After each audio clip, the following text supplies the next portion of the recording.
마음을 엽니다. 지평을 엽니다. 불통의 시대를 넘어 새로운 아침을 엽니다. 신율의 출발 새 아침. 신율의 출발 새 아침 3부 시작합니다. 오늘 3부에서는 이른바 탐정의 합법화 논란에 대해서 알아보겠습니다. 신율의 출발 새 아침 오늘 순서 시작합니다. 오늘 아침 당신이 듣고 싶은 뉴스 94.5MHz YTN 뉴스 FM 신율의 출발 새 아침.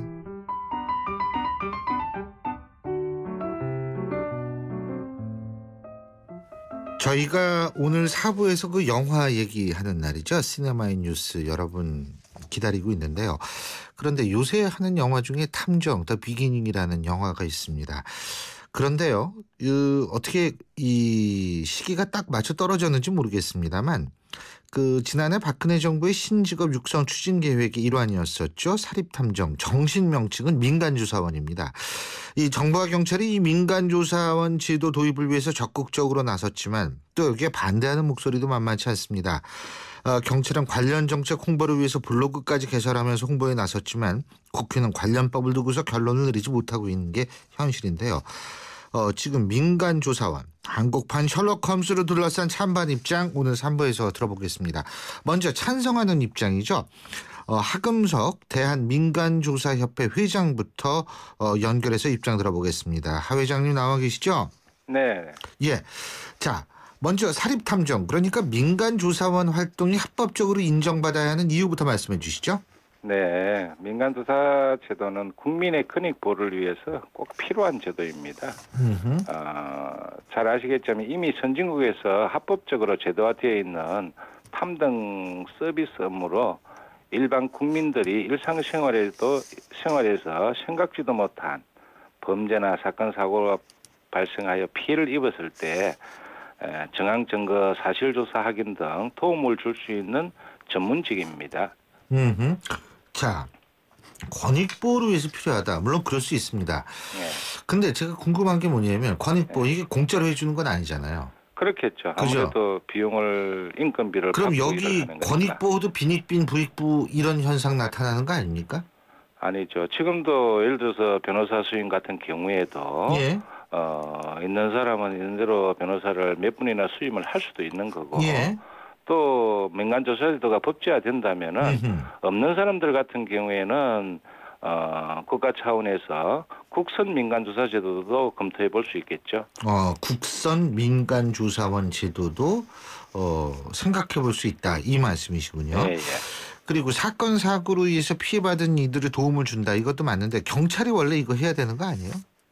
근데 사건 사고를 경찰이나 검찰에서 개인의 기업이나 사익을 위해서 도움을 줄 수는 없습니다. 현재도 물론 예를 들면 어떤 거게 있을까요? 예를 들면 단순 가출인이나 아하. 예를 들어서 기업의 예를 들어서 채권 채무나 거래 관계 일상 생활에서 피해를 입었을 때 예. 예를 들어서 지식 재산권이나 예. 이런 부분에 대해서도 일부 피해가 입어가지고 고소 고발은 해서 조사를 하고 있지만 예를 들어서 경찰에서 개인의 기업이나 개인의 사익을 위해서 예. 이를 도와줄 수는 없습니다. 현재도. 근데요, 회장님, 예를 들면은 채권 채무 같은 경우에 우리 길 가다 보면 돈 받아들입니다. 이런 거 많이 붙어 있잖아요. 예? 물론 이거는 지금 불법이죠, 그런 거는, 그죠? 그런데 이제 채권 신용정보 이용에 관한 법률로 신용정보 회사에서 예. 채권 추심 업무를 하고 있습니다. 근데 그거를 이제 가져오시겠다 이 말씀이십니까? 합법화되면? 아니죠. 탐정 업무는 그런 업무가 아니고요. 예. 예를 들어서 우리가 좀 전에도 말씀드렸듯이 실종 가출이라든지 예를 들어서 지금 보험 사기나 보험 범죄, 기업의 지식 재산권이나 예를 들어서 상표권이나 특허권 침해를 당해가지고 증거가 필요할 때 또 예를 들어서 경찰에서도 지금 많은 일을 하고 있지만은 수배자라든지 도피사범이나 예를 들어서 일일이 한 사건에 집중하기가 힘듭니다. 실질적으로. 예. 그러다 보니까 거기에 따른 어떤 보조 역할이라든지 또 민형사상 예. 법원 소송이 분쟁이 발생을 했을 때 법정에서 예. 증거가 필요합니다. 예, 예. 이러한 다양한 증거 자료 수집을 예. 보고 듣고 사실을 확인을 해서 도와줄 수 있는 전문직이죠. 알겠습니다. 그렇다면 말이에요. 네. 이게 이제 정보 수집을 좀 해야 될 거 아니에요. 탐정을 하려면. 그죠? 어디까지 해야 된다고 보십니까? 예를 들면 도감청 문제. 이게 지나칠 경우에는 사실 개인 사생활 보호와 상충될 수 있는 거 아니에요? 네, 물론 지금 민간조사무가 정보를 수집하고 아무나 조사를 할 수는 없습니다. 예. 일부 단체에서도 사생활 침해나 개인정보 유출 등 우려 목소리가 있습니다만 그러나 지금 현재도 일반 우리가 도청이나 이런 부분을 절대 아무도 할 수가 없습니다. 예. 그럼 이미 그러니까 미행은 가능하잖아요. 예? 미행. 미행도 아무나 미행을 할 수는 없습니다. 물론 이미 그렇죠. 뭐 통신비밀보호법이나 정보통신망 이용 촉진 및 정보보호 등에 관한 법률에서도 이미 보호를 하고 있고 개인정보 같은 경우에도 이미 2011년 9월 30일 개인정보보호법이 시행되고 있어 예. 이미 법적으로 보호를 다 받고 있습니다. 그러면은 실제로 사립탐정을 합법화한다 하더라도 그 통신비밀보호법이라는 테두리 내에서 모든 게 이루어질 것이다. 아닙니다. 그건 아니고요. 통신비밀보호법은 일반 예. 통신의 개인의 사생활을 침해를 할 수가 없지 않습니까? 예, 예, 예. 그다음에 개인정보 보호 같은 경우 개인정보를 아무나 유출을 할 수가 없습니다. 예, 예. 경찰도 그 뭐 공무원도 그건 아무나 이유 없이 할 수가 없듯이 예. 민간조사에서도 예를 들어서 개인정보보호법이나 아니면 통신밀비보호법이나 예. 법을 지키면서 예. 거기에서 합법적인 테두리에서 일을 할 수 있는 글자 그대로 그러면은 우리 기자들처럼 보고 듣고 사실을 확인해서 예. 의뢰자를 도와줄 수 있는 일이라고 보시면 됩니다. 그러면 자격이 이제 필요할 거 아니에요. 그죠? 자격증 제도도 같이 생각을 하시는 거죠? 그렇죠. 어차피 이제 거기에 대한 기본적인 소양이나 자격을 갖춘 사람들이 예를 들어서 일반 검치산자나 예. 안정치산자나 불필요한 사람은 다 걸러내야 되죠. 성범죄자라든지 예. 이런 부분을 다 걸러내고 기본적인 자격을 갖춘 사람들이 민간조사 탐정 업무를 한다면은 우리 국민들이 믿고 지금 불법 흥신소나 심부름센터를 이용하지 않고 예. 전문 민간조사원을 법률 서비스를 받을 수 알겠습니다. 있겠죠. 자격시험 같은 거 생각 안 해두세요? 자격증은 당연히 생각을 하고 있습니다. 자격시험이요. 시험도 당연히 생각을 하고 있습니다. 이거 제도적으로 이거를 만약 한다면 일단 엄격한 자격 요건부터 걸러내는 게 굉장히 중요하다는 생각이 들어서 여쭤본 겁니다. 예, 당연히 걸러내야 되겠죠. 예, 잘 알겠습니다. 말씀 여기까지 듣죠. 고맙습니다. 네, 감사합니다. 예, 지금까지 하금석 대한민간조사협회 회장이었고요. 자, 이번엔 반대 입장 들어보겠습니다. 대한변호사협회 수석 대변인을 지내셨죠? 노용회 변호사 전화 연결돼 있습니다. 노 변호사님 안녕하세요. 네, 안녕하십니까? 예, 반대하신 이유부터 말씀해 주시죠. 모든 분들이 다 우려하다시피 이 예. 법이 통과가 되면 개인 사생활 침해 우려가 너무 심각해지는 거 당연한 것이고요. 예. 그러나는 그 정보를 수집하고 보관하고 관리하는 시스템 자체가 얼마나 완벽하게 통제될 수 있는지에 대한 문제가 있습니다. 우리가 어떤 정보를 다른 사람 모르게 그 사람에 대한 정보를 수집했다. 근데 그 정보를 가지고 뭔가 이용을 했다. 그다음에 네. 그 정보는 어떻게 하느냐. 이 문제를 해결할 수 있는 방법이 사실은 실질적으로 없다고 봐야 될 것 같고요. 또 하나는 한 개인의 이익을 위해서 다른 사람의 권리를 침해하는 것이 과연 타당한 것인가. 그 개인의 이익이라고 하는 것이 정말로 올바른 이익인지 확인도 되지 않은 상태에서 그런 문제점이 있는 것이고, 또 하나는 사실은 이런 것들은 나라에서 해결해야 될 문제들. 그러니까 이 탐정법을 도입하고자 주장하시는 분들의 주장은 사실은 공적인 부분에 관련된 부분이 많거든요. 이런 거는 나라에서 해결해야 될 부분인데 이것을 민간인들에게 넘김으로 인해서 우리나라 국민들 전체의 정보가 지금 어떤 방식으로 쓰여질지 모르는 그런 위험에 처하게 되는 거죠. 아니 근데 과연 타당하냐는 거죠. 예, 근데 미국 같은 경우에 사립 탐정이 있잖아요. 그 사립탐정이 외국에서 있어서 그분들이 실질적으로 어떤 식으로 활동을 하고 하는 것인지를 구체적으로 다 아십니까? 모르죠. 모르죠. 아니, 모르니까 제가 여쭤보는 거죠. 모르죠. 바로 그겁니다. 그러니까 관리가 안 된다니까요. 모르고 예. 현재 그분들이 어떤 식으로 아니. 그런 정보들을 수집을 하는지 예. 그 정보 수집해서 그다음에 어떻게 하는지 그 이후에 대한 것들이 사실 몰라요. 우리가 지금 탐정 그러면 뭐 셜록 홈즈라던가 뭐 엄청나게 그 멋진 텔레비전이나 이런 데서 나오는 탐정 같은 분들이 생각하시는 건데 사실은 그렇지 않습니다. 제가 말씀드리는 요점은요. 미국에도 사립탐정 제도가 있잖아요. 네. 그렇다면 이런 부작용들을 미국 정부가 모르고 그걸 인정해 줬을까요? 그러니까 지금 이제 OECD 국가나 다른 외국에서는 예. 탐정법이나 이런 것들이 다 도입이 돼서 그분들이 예. 개인적인 활동을 하고 있는데 예. 어째서 우리나라에서는 이런 그 법을 도입하면 안 된다고 주장하느냐 이런 것들이 사실은 그 찬성하는 분들의 논거이거든요. 예. 외국에서 한다고 해서 뭐 무조건 그것이 뭐 우리나라에서 받아들여야 된다.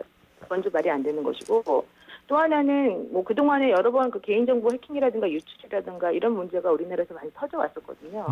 그런 문제들을 해결하는 방식이나 그런 문제들을 대처하는 방식이나 이런 것들이 사실은 우리나라의 수준이나 아직 이런 것들은 안 맞습니다. 현실적으로 이 상황이나 이런 제도 어떤 제도가 도입이 되려면 그런 것들이 이 나라에서 이 상황에서 얼마나 이렇게 잘 유지가 될 수 있는지에 대한 이런 여건이 먼저 만들어져야 되는 거거든요. 예. 그런 것들이 아직까지는 부족하지 않느냐 이런 생각이 드는 거죠. 그리고요 또 한 가지는 뭐냐면 이게 장기 미제 사건도 있고 예 경찰 같은 경우에 아까 이제 변호사님이 그런 말씀하셨잖아요. 공권력으로 해결해야 할 부분을 대부분 다룰 수 있다 이런 말씀하셨는데 이게 공권력이 우리나라에서 바빠요. 그래가지고 그렇죠. 전담 수사팀을 만들어도 그걸 오래 유지할 수가 없고 나중에는 이름만 전담 수사팀이 있는 경우가 많거든요. 맞습니다. 그렇다면은 사실 이런 부분은 공권력이 마땅히 해야 되지만 하지 못하는 부분이 될 수 있는 거고 그렇다면 그 공백을 사립탐정이 메꿀 수 있는 거 아니겠습니까?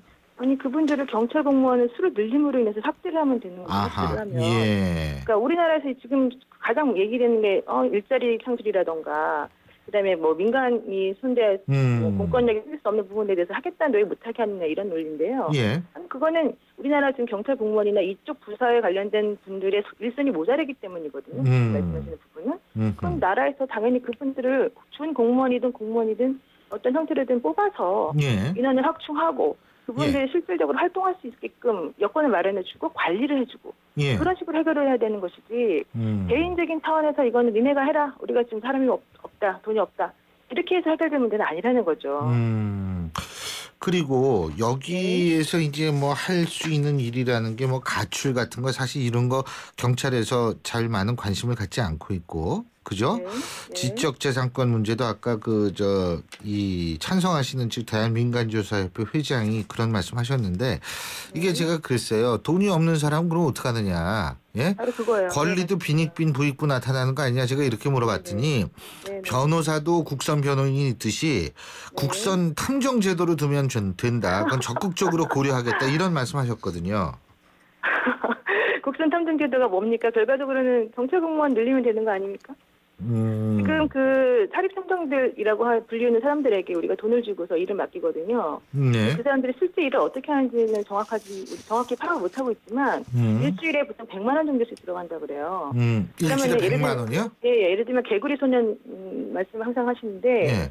그 아이들을 당연히 찾아야 되는 게 우리나라 그 사람들이 모든 사람들이 다 의무고 일이죠. 예. 그거는 만약에 저희 아이가 실종이 됐으면은 제가 경찰에 의뢰해서 그쪽에서 사는 것이 당연한 것인데 경찰에서 못한다고 해서 우리가 민간인에게 의뢰를 해버리면 그 비용을 감당할 수가 없어요.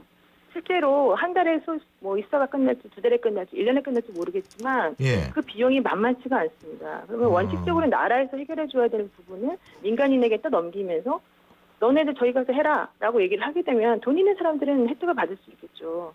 그렇지만 돈이 없는 사람들에 대해서는 어떻게 하겠다는 겁니까? 지금 저는 사실 그 점이 상당히 수면위에 올라와 있지 않은 그런 문제라고 생각을 하는데 다른 분들이 그 부분에 대해서는 언급을 잘 안 하시거든요. 비용이 상당히 비싸요. 국선 변호사라고 하는 것하고 국선 탐정이라고 하는 것하고 저는 어떤 식으로 지금 운영을 하시겠다고 하는 것인지 제가 사실 이해를 못 하겠어요. 알겠습니다. 저 참 큰일이에요. 이쪽 얘기를 들어보면 이쪽 얘기 맞는 것 같고 저쪽 얘기를 들어보면 저쪽 얘기가 맞는 것 같고 예, 잘 알겠습니다. 오늘 말씀 여기까지 듣겠습니다. 고맙습니다. 네. 예, 지금까지 대한변호사협회 수석대변인을 지내신 노영회 변호사였습니다.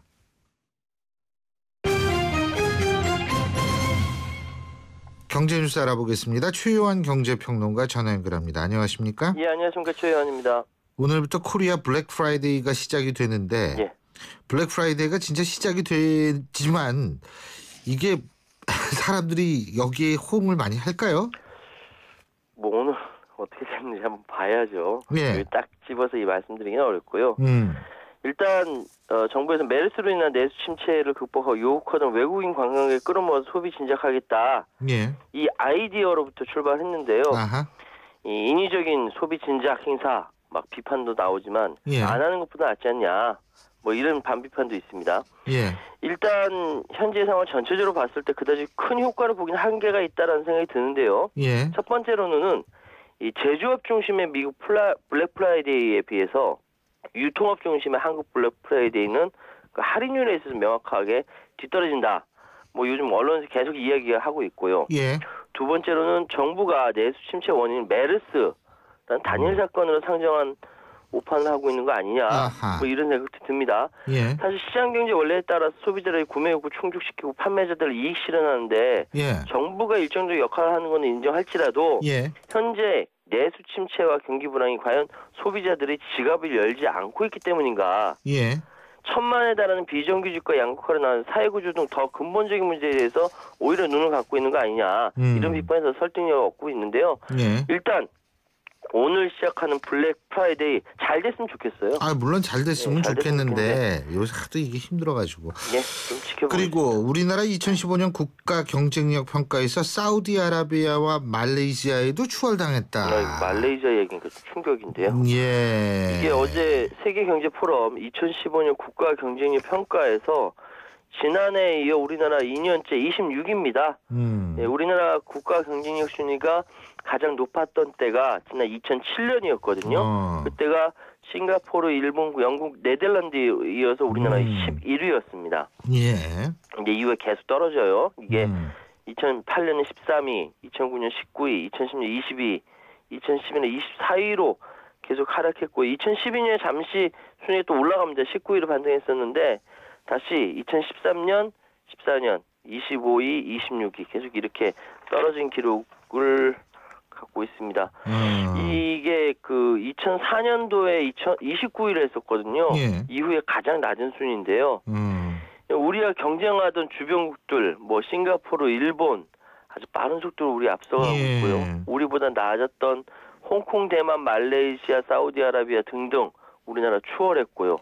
당시 우리와 격차 컸던 중국 34위에서 지금 28위. 예. 바로 턱 밑까지 쫓아왔는데요. 일단 정부에서는 그렇게 얘기합니다. 기획재정부가 이제 현재 4대 부문 구조개혁을 본격적으로 추진하면 국가 경쟁력 개선세가 확대될 것이다. 이렇게 얘기하고 있는데 잘 모르겠어요. 아, 진짜 이거 뭐 어떻게 될지 모르겠네요. 예. 그리고 인터넷 전문 은행 예비인가 신청 접수가 어제 첫날이었었죠. 그죠? 예. 또 어제 첫날은 하나도 없었던 모양이에요, 신청자가? 예. 널널한 거 아니에요, 이거? 예. 이게 좀 금융위원회 신청서를 낸 컨소시엄이 없습니다. 오늘이 마지막이고요. 예. 오후에 몰릴 것 같네요. 현재 인터넷 전문 은행 인가 신청하겠다는 곳이 KB은행과 한국투자금융지주 참여한 카카오뱅크 컨소시엄, 그리고 SK텔레콤, IBK 기업은행 등등이 참여한 인터파크 컨소시엄, 그리고 우리은행, 현대증권 등이 참여한 KT 컨소시엄, 그리고 중소기업 중앙회 소상공인 연합회가 이제 등이 모인 500볼트, 이름이 특이하네요. 500볼트 컨소시엄이 있는데요. 이게 인터넷 전문의 오프라인 점포가 없으니까 다른 은행들에 비해서 훨씬 더 이자도 높고 낮은 대출 금리도 있고요. 가히 금융계의 빅뱅이라고 불릴 수 있는데 현재 경쟁의 판도는 좀 안개 속이긴 하지만 안정적인 파트너를 확보했다고 평가되는 카카오 컨소시엄 그리고 인터파크 컨소시엄이 근소하게나마 앞서고 있다라고 언론들은 분석하고 있습니다. 아, 그렇군요. 예, 오늘 말씀 여기까지 듣겠습니다. 고맙습니다. 예, 감사합니다. 예, 지금까지 최요한 경제평론가였습니다. 국민 모두 함께 하나, 둘, 셋, 넷. 숨을 한번 크게 마시고 가슴을 활짝 펴세요. 한 걸음, 두 걸음, 국민 모두 함께 걸어가요. 지금까지의 아웃도어를 넘다. 대한민국 국민이라면 스타, 트랙스타. 봉서 개고만 외국죠. 고객님께 정말 감사드립니다. 요즘 제가 대리운전하면서 좌우로 열심히 뛰어다녔더니 살이 그냥 쪽쪽 빠지고 있어요. 좌우로 정렬 2588 살 빠지네 살이 빠져 2588 살 빠지네 2588. 신율의 출발 새 아침 3부 순서는 여기까지입니다. 잠시 뒤 4부에서 뵙죠. 일단 잘생기고 날씬해야지. 여자는 살림이나 잘하면 됐지. 어느 대학 나왔는지 보면 딱 안다니깐. 여러분도 느끼셨나요? 우리가 아무렇지 않게 웃고 지나치는 표현들, 당사자를 비하하고 차별하는 말입니다. 내 말 한마디가 누군가에게는 큰 상처가 될 수도 있습니다. 상처가 되는 말보다 존중의 말을 전해보세요. 참된 배려와 존중은 비하와 차별 없는 말에서부터 시작됩니다. YTN 라디오 언어문화 개선 캠페인은 국립국어원과 함께합니다. 얼마 전 출산을 해서 육아휴직을 쓰고 있어요. 아이 키우는 데만 전념할 수 있어서 좋아요. 전 육아휴직 대신 일하는 시간을 조금 줄여서 근무하고 있어요. 일도 하고 아이도 돌볼 수 있어서 정말 행복해요. 어머님이 편찮으셔서 병간호를 해야 하는데 고민이에요. 해결 방법이 없을까요? 네, 있습니다. 육아부터 가족 돌봄, 자기개발, 퇴직 준비까지 이제 필요에 따라 시간 선택제로 전환해 일할 수 있습니다. 물론 대우는 전일제와 달라지지 않습니다. 일과 삶이 행복해지는 시간 선택제. 이 캠페인은 고용노동부와 함께합니다. 날카로운 분석, 내일을 보는 시선. 신율의 출발 새 아침. 신율의 출발 새 아침 4부 순서 시작할 텐데요. 자, 지금 시각이 8시 32분 05초 지나고 있습니다. 오늘 교통, 오늘 어제보다 좀 밀리는 것 같은데 어떤지 알아볼까요? 박화영 캐스터. 네, 신율의 출발 새 아침 교통정보입니다. 비가 내려서 그런지 어제보다는 조금 더 밀리는 상황입니다. 봉담 과천간 고속화도로 과천 방향으로 하기분기점에서 문원동 교차로를 지나 과천 나들목 쪽으로 지나기 어렵고요. 47번 국도 서남 나들목에서 양재 나들목, 양재대로로는 구룡터널에서 염곡사거리 구간, 조금 더 옆으로 영동대로는 일원터널 부근으로 꼼짝을 못하고 있습니다. 과천에서 사당 가는 남태령길도 남태령 고개 넘기 어렵고요. 이어지는 동작대로는 사당역에서 이수역 방향으로 어렵습니다. 끝으로 현충로는 한강대교 남단에서 중앙대학교 입구 쪽으로 차량 속도 떨어집니다. 신율의 출발 새 아침 교통정보였습니다.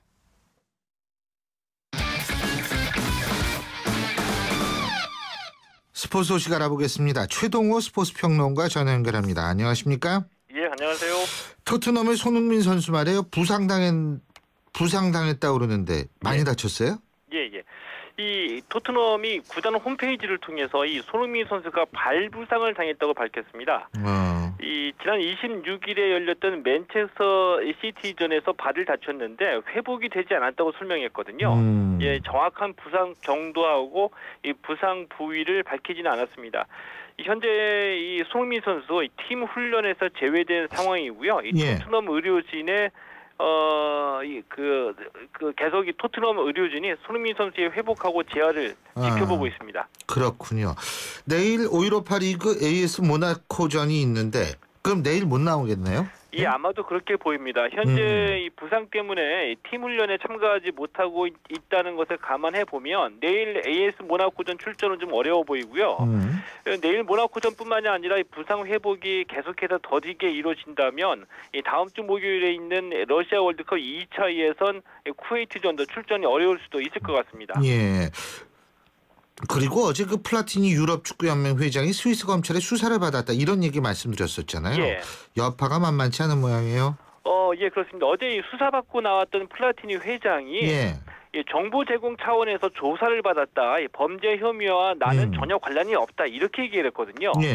그러니까 이 스위스 검찰총장이 즉각 플라티니는 참고인과 피의자 사이에 있다라고 반박을 했습니다.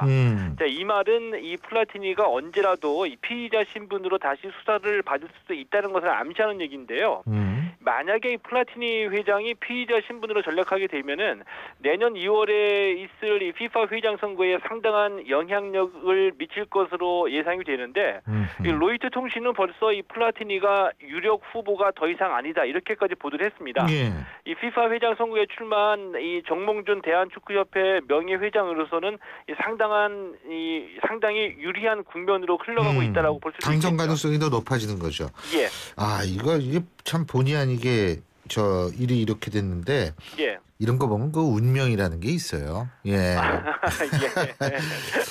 자, 그리고 어제 프로야구에서 롯데의 포스트 시즌 탈락이 확정이 된 거죠, 이제. 예, 그죠? 그렇습니다. 예. SK는 한 발짝 더 다가섰고요. 예. 롯데가 어제 기아에 1대 13으로 패했거든요. 그러면서 이 남은 3경기에 관계없이 3년 연속으로 이 포스트 시즌 진출 실패가 확정이 됐습니다. 예. SK는 LG를 8대 1로 이겼는데요. 이 3년 만에 포스트 시즌 진출에 한 발짝 다가섰고요.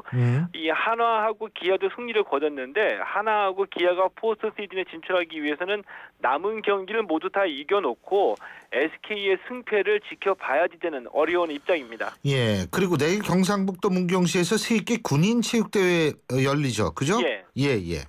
이 세계 군인 체육대회는 이 4년마다 한 번씩 열리는 군인 올림픽이라고 할 수 있거든요. 자, 이번 대회에 전 세계 120여 개국에서 8천여 명의 선수단이 참가하게 되는데 예. 이 축구나 농구 같은 일반 종목 19개 그리고 이 군인들만이 할 수 있는 고공 강화 같은 이 군사 종목 5개 종목에서 기량을 겨루게 되거든요. 우리나라는 금메달 20개로 종합 3위를 목표로 하고 있습니다. 예. 그러니까 여기 전 세계 군인들의 연합군이 형성이 되는 거네요, 이제. 예, 그렇게 되는 거죠.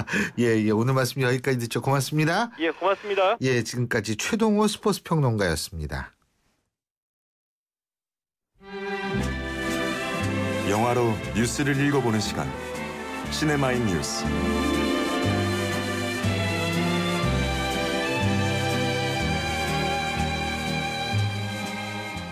저는요, 사실 어제가 월요일이라고 생각했습니다. 제가 월요일하고 수요일이 시간표가 똑같기 때문에 월요일이라고 생각했는데 어제 전화를 받다 보니까 수요일이더라고요. 예, 맞습니다. 그래서 벌써 주말 같지 않은 주말이 벌써 다가왔습니다. 여러분 참 기쁘실 텐데요. 시네마인 뉴스. 오늘도 영화평론가의 대부시죠. 오동진 평론가 스튜디오에 나와 계십니다. 어서 오십시오. 네, 안녕하십니까. 목요일이고 10월 1일입니다. 네. 오늘이 10월 1일이에요? 그렇죠. 그러네. 네. 진짜 시간 빠르네. 예. 야, 목요일. 참 세월 정말 빨리 가는 것 같아요. 이번 주 이제 특히 빨라요. 예. 네. 다음 주도 금요일이 아마 제 기억으로는 10월 9일 한글날 휴일입니다. 또 다음 주도 금방 갈 거예요. 그러니까 힘들 내시고요. 예. 네. 11월 되고 이제 또 연말 정리한다 그리고. 그렇죠. 네. 근데 요새 극장가는 좀 소강 상태인 것 같아요. 예. 아무래도 이제 치고 나가는 영화 별로 없죠. 사도가 아무래도 계속 인기몰이를 좀 하고 있고요. 지금 어느 정도 나왔어요? 관객이요? 한 400? 네, 거기까지는 안 갈 것 같고요. 그 사도가 원래는 초기에 흥행세에 비하면 좀 많이 약해진 게 사실인 것 같습니다. 저도 봤는데. 네. 예, 저는 그렇게 보는 사람에 따라 다르겠죠. 네, 어떤 분들은 요즘에 교육 현실을 얘기하는 영화가 아니냐 이렇게. 요새 가정교육까지. 네, 그렇게 얘기하시는 분도 있는데 그거는 조금 좀 과도한 해석인 것 같기도 하고요. 어쨌든 영조와 사도세자 간의 아버지 아들 관계, 부자 간의 관계에 아주 초점을 맞춰서 지나치게 영조와 사도세자 문제를 정쟁적 관계로만 정쟁의 문제로만 해석했던 것이 지난 역사적 평가였다면 이번 영화 사도는 부자 간의 어떤 문제로 집중하는 것이 아니냐 이런 거죠. 그런데 이제 그런 부분이 호응을 얻는 부분도 있고 또는 새롭지 않다. 새로운 해석은 아니다라는 어떤 좀 박한 평가를 받기도 합니다만 어쨌든 그래도 송강호 씨와 유아인의 연기력은 뛰어나요. 대단하게 불꽃 튀는 연기를 보이기 때문에 맞아요. 거기에 관객들의 평가는 이어지고 있는 것 같습니다. 그런데 부산 영화제도 일정 부분 영향을 미치지 않을까요? 부산 영화제가 오늘 개막을 하니까요. 어쨌든 영화계 전체의 축은 부산을 움직이고 있다. 이렇게 보시면 될 것 같아서 극장가에도 일정 정도 영향을 미칠 것 같습니다. 그리고 잘 아시다시피 예전에는 그 부산영화제 기간에 맞춰서 직장인들이 일부러 그 휴가를 내서 예. 배낭족이 돼서 부산을 찾아다니며 뭐 극장을 찾아다니며 영화를 보는 경우가 많았습니다. 예. 요즘은 이제 그런 외지인보다는 부산영화제가 열리는 부산 현지인들, 부산 시민들의 그 지원이 더 많아진 것은 사실이죠. 그래서 어쨌든 간에 그 극장 부산의 극장들은 대체적으로 부산영화제의 작품들을 틀어야 되고요. 또 상당 부분 영화인들이나 또 상당 부분 관객들도 이쪽으로 축이 많이 이동돼서 영향을 많이 받겠죠. 아무래도요. 그러면 이번에 부산영화제에서 좀 주목해야 될 부분은 어떤 부분이에요? 저는 일단 송강호 씨가 개막식 사회를 맡았다는 게 좀 놀랍습니다.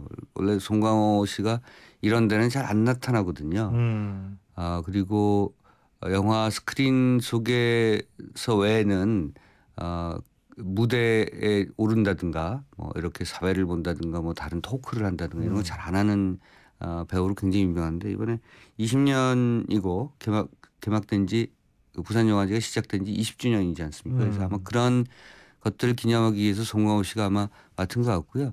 또 같이 사회를 보는 여배우가 또 특이하게도 아프가니스탄 여배우입니다. 마리나 골바하리라는.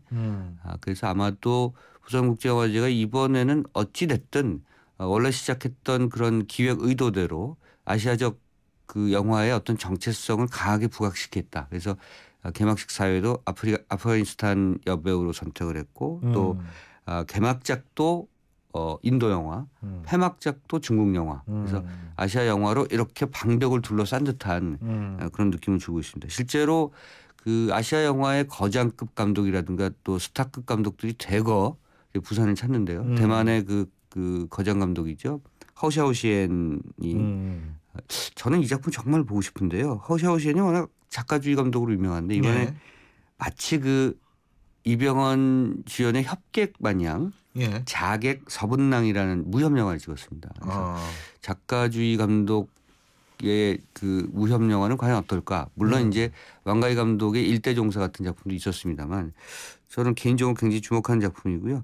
중국의 인디펜던트 영화를 대표하는 독립영화를 대표하는 지아장크 감독이라든가 태국의 감독 중에서 칸네 영화제 대상을 탄 감독이죠. 아피차퐁 위라사타쿤 이런 감독. 발음 잘하시네. 네, 제가 직업이기 때문에. 네. 예.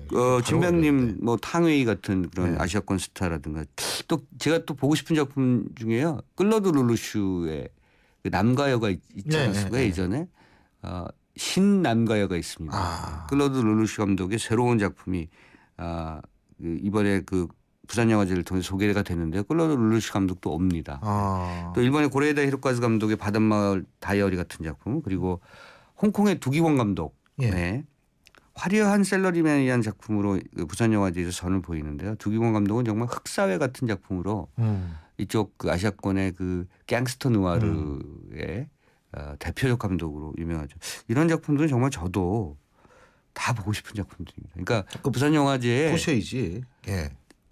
영화제에서 일을 하다 보면 이제 영화를 볼 시간이 없는데요. 일단 관객분들께서 많이 보시기를 제가 희망하고 있습니다. 근데요. 네. 저 솔직히 부산영화제 지금 뭐 아시아로 시작해서 아시아 양쪽의 아시아 영화로 둘러싼 느낌이다 이런 표현하셨는데 해외에서는 부산영화제를 어느 정도 평가를 합니까? 일단은 이제 편수를 좀 보면 그런 것들 좀 짐작할 수가 있는데요. 304편이거든요. 이번에 상영된 작품이요. 굉장히 많습니다. 그리고 304편이 어떤 나라들에서 왔느냐 이렇게 보면 75개 나라에서 일단 다 출품이 됐습니다. 그러니까 굉장히 많은 나라에서 부산국제영화제에 그 작품을 출품하거나 초청받기를 원한다는 것을 보여준 대목이고요. 월드 프리미어란 말이 있고 인터내셔널 프리미어가 있습니다. 월드 프리미어는 전 세계 최초 상영을 의미하는 거고요. 인터내셔널 프리미어는 자국에서는 일단 한번 상영됐어요. 그러니까 자국 외에 다른 나라에서는 처음 상영되는 것은 이제 인터내셔널 프리미어라고 합니다. 근데 월드 프리미어가 94편입니다. 그러니까 자국에서도 소개되지 않은 영화를 일단 부산국제영화제에 그러니까 쉽게 얘기해서 포장지 여기서 뜨는다 이거 그렇죠. 아니에요? 그러니까 이제 그만큼 부산영화제에 대한 주목도가 세계적으로 굉장히 높다는 것을 보여주고 있고요. 실제로 부산국제영화제가 수도권 영화계 허브 역할을 지금 톡톡히 하고 있다. 그러니까 304편 정도의 영화들이 상영된다는 것은 지난 1년 동안 부산을 제외한 한국을 제외한 아시아권의 모든 나라에서 또 유럽과 또는 미대륙에서 만들어진 많은 영화들이 부산으로 몰리고 있다 이렇게 보시면 좋을 것 같습니다. 그렇군요. 근데 솔직히 논란도 좀 있었잖아요. 네? 부산국제영화제를 둘러싸고는 아무래도 20주년 되니까 운영상의 여러 가지 어떤 그 시비거리가 좀 있는 것 같아요. 네. 사실은 뭐 속된 말로 뭐 털어서 먼지 안 나는 사람 없다 뭐 이렇게 얘기를 하는데 안 나도록 노력을 해야죠. 그러니까 이제 그것도 이제 시각 차이 같아요. 그러니까 운영을 어떠한 방식으로 하느냐를 가지고 그리고 또 자율권을 얼만큼 주느냐, 운영의 전권을 주느냐, 집행부에 집행위원회. 그런데 이제 항상 지자체를 기반으로 하는 영화제는 그 지자체하고의 갈등이 있죠. 네, 그렇죠. 그리고 관계 설정에 약간씩의 그 파열음을 내기 마련입니다. 그래서 이번에 어쨌든 그런 것들을 봉합하기 위해서 영화제 집행위원장 체제를 공동위원장 체제로 만들었고요. 그래서 기존의 이용관 위원장에서 강수현 위원장으로. 그러니까 비근하게 말씀드리면 이탈리아도 그 베를루스코니 총리 체제 아니겠습니까? 이탈리아도 이제 좌우 대립이 심한데 어떤 총리가 되느냐에 따라서 이탈리아의 가장 유명한 영화제 베니스 영화제 지금 바르베라라는 위원장이 이제 그 수장을 맡고 있습니다만 그 어떤 총리가 되느냐에 따라서 베니스 영화제도 방향이 막 흔들리고 바뀌고 그러거든요. 베를린 영화제나 칸느도 그래요? 그건 안 그런 것 그렇죠. 같은데. 칸느 같은 경우는 또 베를린 같은 경우는 확고한 어떤 그 기반이 있습니다. 더 오래됐죠. 베니스도 오래됐잖아요. 베니스가 더 오래됐죠. 근데 이제 보시면 아시겠습니다만은 그게 정치적 안정하고 좀 사회적 안정도 안정적 어떤 그런 수준 이런 것과 굉장히 연결이 돼 있는 것 같고요. 프랑스도 좀 맨날 뭐 말이 많고 스캔들이 많습니다만 그렇게 정치적으로 많이 그 요동치거나 이러지는 않죠. 근데 이탈리아나 한국 같은 경우는 이 사람들의 성향이 비슷해서 성향이 비슷해요. 그렇죠. 네. 네. 급하고 막 정열적이고 막 그렇죠. 차오 막 이러고 조금 극단적이기도 하고 그러니까 누가 시장이 되느냐에 따라서 영화제가 좀 달라진다. 이거는 있을 수도 있는 얘기라고 저는 생각합니다. 근데 그것을 그렇죠. 어떻게 그 갈등을 잘 극복하고 긍정적인 방향으로 잘 이끌 수 있느냐. 네. 그죠? 이제 그런 방향성이 중요하지 않느냐 이렇게 보고 있습니다. 네. 근데 어쨌든 그러면은 부산국제영화제를 등수로 매기면 해외 영화제 많잖아요. 지금 우리가 베니스, 칸느, 베를린 뭐 이렇게 얘기했는데 몇 등 정도 해요? 제가 이렇게 꼽아보면요. 뭐 칸느, 베니스, 베를린은 순위를 다툼하기가 어렵다고 그렇죠. 그건 뭐 세계적인 영화지. 거기에 이제 동구권에 까를로 비바리가 있고 또 저쪽 대륙에 토론토가 있고요. 유럽에 네덜란드 로테르담이 있습니다. 뭐 이런 거 따지면 한 6개 정도 지금 제가 거론했거든요. 그러니까 한 7번째 정도로 거론될 수 있는 게 부산국제영화제라고 볼 수가 있는 거죠. 왜냐하면 그럼 대단한 거네. 순위가 더 오를 수도 있습니다만 그 일단 연식이 짧아요. 다른 영화제에 비하면 아까 말씀드린 것처럼 베니스, 뭐 칸느 다 69회, 70회 이렇게 됐죠. 그러니까 거의 70년 안팎의 영화제인데 아직 20년밖에 안 됐으니까 아직 약관의 젊은이죠. 그러니까 그 순위가 5위권 안으로 진입하기는 어렵지만 어쨌든 7, 8위 정도의 꼭 등수를 매긴다면 그런 영화제라고 손꼽을 수 있고 무엇보다도 어쨌든 아시아를 대표하는 영화제다 이렇게 보면 좋을 것 같습니다. 뭐 저는 등수가 중요하다 이런 얘기는 아닌데 그냥 우리나라는 등수 얘기를 하면 확 이해가 되잖아요. 그렇죠. 몇 등 정도 하죠? 딱 이러면 저한테도 자꾸 그 일반 관객분들이 좀 물어보시는 경향이 있어요. 부산 영화제가 밖에서도 진짜 평가를 받느냐. 맞아요. 그 우리나라 사람 되게 그 관심 많죠. 한국 영화가 정말로 외국 사람들이 좋아해요. 뭐 이렇게 말씀들을 하시는데 실제로 밖에 나가시면 한국 영화 그리고 부산 영화제에 대한 평가가 남다르다는 것을 이제 피부로 느끼실 겁니다. 네. 그렇군요. 다른 건 몰라도 한국 영화 봤다는 분 많고요. 다른 건 몰라도 부산 영화제를 아는 분들이 많습니다. 그러니까 특히 세계 영화인들이 부산 영화제로 하면 설명하지 않아도 아는 거죠. 마치 저희가 이제 칸느 하면 대체적으로 설명 안 하잖아요. 네. 그런 것과 비슷하다고 보시면 될 것 같습니다. 대단하네. 그러면 어쨌든 이번 영화제 그래서 이 영화제에서 상영된 영화들 이제 부산 분들이나 내려가시는 분들은 많이 볼 수 있을 것 같은데 예상을 하시기에는 지금 우리나라 극장가에서 계속 상영되고 있는 영화 중에서 승자라기보다도 어떤 영화 좀 관심을 끌 수 있을까요? 일단 메이즈 러너도 뭐 있고 뭐 그런 것 같은데. 그렇죠. 메이즈 러너 2. 지금 국내 극장가에서는 메이즈 러너도 인기를 좀 모으고 있고요. 예. 그다음에 에베레스트도. 에베레스트. 네. 그 지난 추석 때 보니까 요즘은 이제 가족용 영화라고 특별하게 이제 구분되는 게 없는데 없겠죠. 아마 이 추석 연휴 시즌에 가족끼리 보신 영화 중에 가장 탑이 제가 봤을 때 에베레스트가 아니었을까 생각이 됩니다. 사도보다도. 그러니까 아버지 어머니 뭐 좀 성장한 그런 자식들 네, 이렇게 가족이 갔을 때는 에베레스트를 본 것 같아요. 제 주변에 많이 그런 것 같더라고요. 이 작품도 인기를 얻고 있습니다만 아까 말씀드린 것처럼 지금 다분히 좀 각축전이 좀 벌어지고 있다고 보시면 좋을 것 같고요. 물론 1강 네, 사도가 가장 앞서 있긴 합니다만 나머지 작품들은 서로 치열한 경쟁을 벌이고 있는 것 같습니다. 이런 국면이 조금 더 이어지지 않을까 하는 생각이 들고요. 이제 11월 달은 또 전형적인 또 비수기이기도 하고. 야, 벌써 11월 얘기를 하시네. 네. 이제 연말 얘기로 넘어가 볼까요? 연말을 겨냥해서 지금 만들어지는 또 지금 준비한 작품들이 있죠. 예, 예. 이제 10월, 11월을 그 극장가가 어떻게 버티느냐가 굉장히 중요한데 잘 아시겠습니다만 이제 10월 달 좀 넘어가고 그러면 중간고사 시즌이기도 하거든요. 예. 학생들이요. 그렇죠. 대학생 또 고등학생들도 그렇고 그리고 일반 관객분들도 한참 일하실 시즌이에요. 네. 가을이고. 네.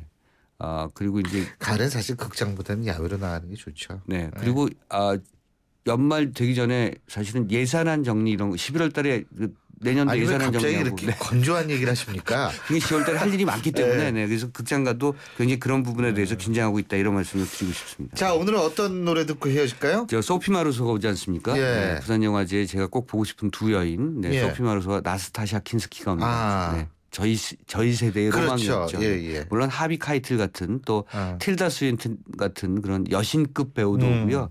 레전드급 그런 배우도 옵니다만 저는 소피 마루소를 꼭 봐야 되겠다 이런 결심을 하고 있습니다. 라붐의 그 리얼리티를 지난주에 저희가 들었는데요. 이런 소피 마루소와 함께 저는 사실은 이번에 오늘 고른 그 작품은 여러 가지 어떤 추억을 담은 그 음악인데요. 부산영화제 아까 찾는다고 말씀드린 클로드 룰루시 감독의 남과여 아마 기억하시는 분도 굉장히 많을 텐데. 그럼요. 남과여 음악을 들려드리겠습니다. 예. 자, 그러면 오늘 이 음악 들으면서 여기서 헤어지죠. 다음 주에 뵙겠습니다. 네. 고맙습니다. 감사합니다. 예, 지금까지 영화평론가 오동진 선생님과 함께했습니다. 인터넷을 누른다. 검색창에 지역과 업종을 입력한다. 홈페이지 하단을 드래그한다. 전화번호를 발견한다. 전화를 건다. 복잡해. 지역번호와 114를 누르세요. 114 번호만 누르면 검색보다 쉽다, 빠르다. 지역번호 누르고 114. 지금도 비가 내리고 있는지는 모르겠습니다만 최소한도 제가 아까 올 땐 비가 내렸습니다. 가을을 재촉하는 비라고 하는데요. 그렇습니다. 가을이 다가오고 있습니다. 짧은 가을이죠. 이 짧은 가을, 짧은 만큼 한껏 즐기시기는 하루 되시기 바라겠습니다. 전 내일 아침 7시 15분에 다시 뵙죠. 신유리였습니다. 고맙습니다.